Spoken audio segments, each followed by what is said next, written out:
Բայց ես ելի հայնակիցներ, խոսքս ուղում եմ Նիկոլ Փաշինյանին, մոտավորապես երևի 2 շաբաթ առաջ Հակոբը Կարապետյան, որը լրագրող է, ժամանակին եղել է Երևանի քաղաքապետի մամլո խոսնակը, իմ ժամանակ մենք միասին ենք աշխատել, իմանալով ուրեմն տրանսպորտում հասարակական կարգի պահպանության այդ վարչության ժողովրդի սխալ գործունեության մասին, այն է քաղաքացին վճարել է պատկերացնեք ինչի մասն է խոսքը։ Քաղաքացին նորմալ վճարել է տոմսի համար, մտել են, ասել են, ստուգել են, ասել են դուք չեք վճարել, քաղաքացին ասել է, բայց ախր վճարել եմ, ասել են չէ, դուք չեք վճարել, տուգ անել են, հետո քաղաքացին գնացել է բանկից հանել է թղթերը, բերել է, ապացուցել է, որ վճարել է։ Այսինքն սա էլ մի պատմություն է, որ առանձին կանդրադառնանք, իսկ մարդը վճարում է, բայց իրեն մտնում են ստուգում են, ասում են չես վճարել։ Մի խոսքով այդ դեպքը բացահայտվում է, բավականին մեծ աղմուկ է բարձրանում եւ Հակոբը անդրադառնալով դրան քննադատում է, հա, տվյալ պաշտոնյաներին, ովքեր այդպիսի վարք են, այդպիսի վարքով տուգանել են եւ սխալ ձևով տուգանել են քաղաքացուն,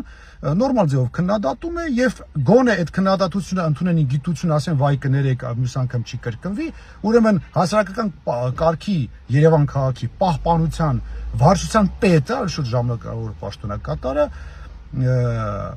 պատասխանում է շատ կոպիտ ձևով իրեն, գոնե ասի կներեք եւ այլն, պատասխան է տալիս եւ պատասխանից հետո հերիք չի, անձնական նամակներով հայհոյանքներ է գրում Հակոբին Կարապետյան, պատկերացնում եք, եւ սպառնալիքներ, շատ կոնկրետ սպառնալիքներ, որ այնպես ենք գլուխդ ջարդել ու այնպես ենք քեզ ծեծել, որ ինքդ քեզ չճանաչես։ Ուրեմն դրանից հետո մենք իմանում ենք դրա մասին, բայց մտքներովս չի անցնում, որ այդ սպառնալիքները կարող է մի օր ի կատարածվի, մտածում ենք, որ էմոցիայի տակ գրել է հայհոյանքներ եւ այլն, չնայած սա առանձին անդրադառնալու թեմա է, թե ինչպես կարող է Երևան քաղաքի հասարակական պահպանության ծառայության պետը, այն ինչ որ ինքը պետք է անի, պետք է հասարակական կարգը պահպանի, ինքը հակառակը, ինքը հայհոյում է քաղաքացուն, որը իրեն քննադատել է եւ տեղին է քննադատել, եւ ինքը սպառնալիքները հնչեցնում, գրում է բառացի։ Անցնում է որոշ ժամանակ եւ Հակոբին Կարապետյան, երբ որ երեկոյան դուրս է գալիս իր աշխատավայրից, հենց գործի տեսնում են, որ միայնակ է, մենակ է լինում, այդ օրը մի քանի օր դուրս է գալիս, մի քանի օկոմ են լինում, այդ օրը դուրս է գալիս, ինքը որ միայնակ է լինում, գալիս է դիմակավորված մի անձ, հարցակվում է եւ սկսում է ծեծի ենթարկել։ Շատ ուժեղ հարվածներ է հասցնում, խփում է, գցում է գետնին, գլուխը կպնում է գետնին, արյունահոսում է, մի խոսքով մի խայտարակ պատմություն, բախտի բերմամբ ինչ որ լետալ, այսինքն շատ լուրջ բաներ չի եղել, որտեղ այդ գլուխը կպնելուց կարող էր նաեւ Աստված ոչ այն ինչ որ մահացու դեպքեր լինել։ Հետո Հակոբը միցև ձայն է տալիս, գոռում է եւ այլն, մարդիկ են այն կողմից գալիս, սա փախնում է։ Բնականաբար արդեն Կարապետյան Հակոբը դիմել է ոստիկանությունը իր աշխատանքը կատարում է, բայց ժողովուրդ ջան,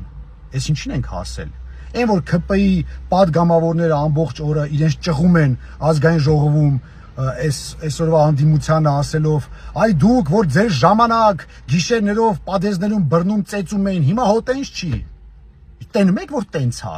Տենում եք որ դուք հկից ոչ մի բանով չեք տարբերում։ Տենում եք որ դուք նույն բարգերն եք անում։ Ինչի մասն է խոսքը ժողովուրդ։ Սա ինչ վիճակ է։ Պարոն Փաշինյան, ես պահանջում եմ, որպեսզի այս դեպքը հստակ մինչև վերջ բացահայտվի, մեղավորները համ պատժվեն օրենքի խստությամբ, համ ազատվեն աշխատանքից, ով կապ ունի եւ կապ չունի այս ամեն ինչի հետ։ Եվ սա գիտեք ինչ կա, արդեն բոլոր չափերը անցնում է։